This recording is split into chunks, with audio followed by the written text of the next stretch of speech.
Hi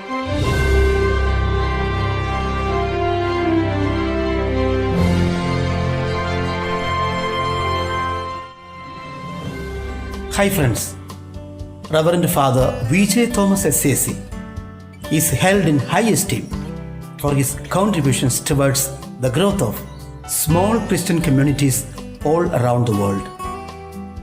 Today, he will address us on self-esteem.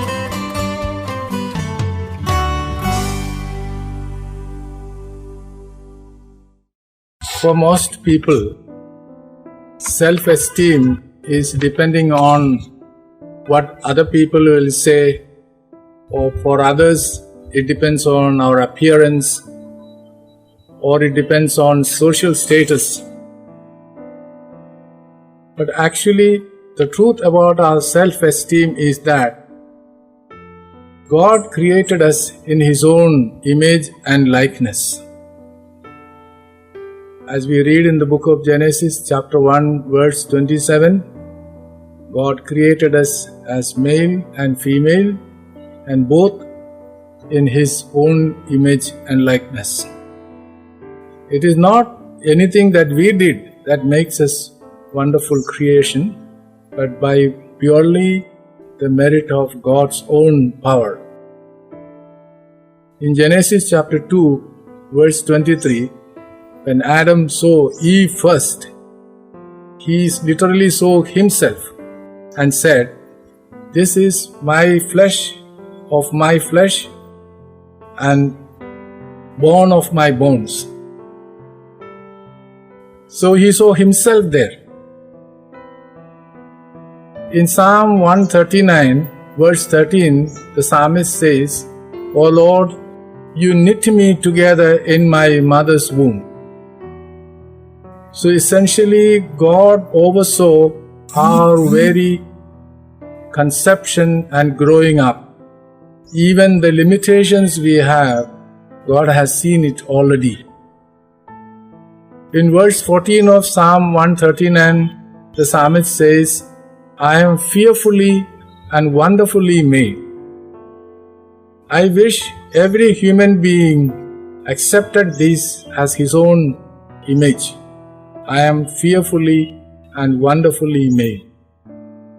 Fearfully made means I revere God as my creator, and wonderfully means I have a great possibility of becoming glorious creation of God as I live my life daily out. This must be our deep conviction. Even when we make many mistakes or failures, it does not reduce our dignity and status. Jesus confirms this in Matthew chapter 5, verse 14, when He says, "You are the light of the world." Nobody puts a light under a bushel, but it is to shine. So we are lights to shine out for others. St. Paul confirms this in Philippians chapter 2, verse 15, when he said, "You must be innocent and blameless, so that you will shine like lights among a crooked and perverse generation." So each one of us have the power to shine like lights in this world. That is the purpose of our creation. That's the purpose of our life. Even when we do not look physically attractive, or even when our performance in education or any other sector in life is not as good as perhaps someone else's, we still remain capable of being a wonderful creation in this world and making life beautiful for others. I wish that every human being understood himself or herself as wonderful creation, and of course, fearfully made, always revering God, always helping others to revere God.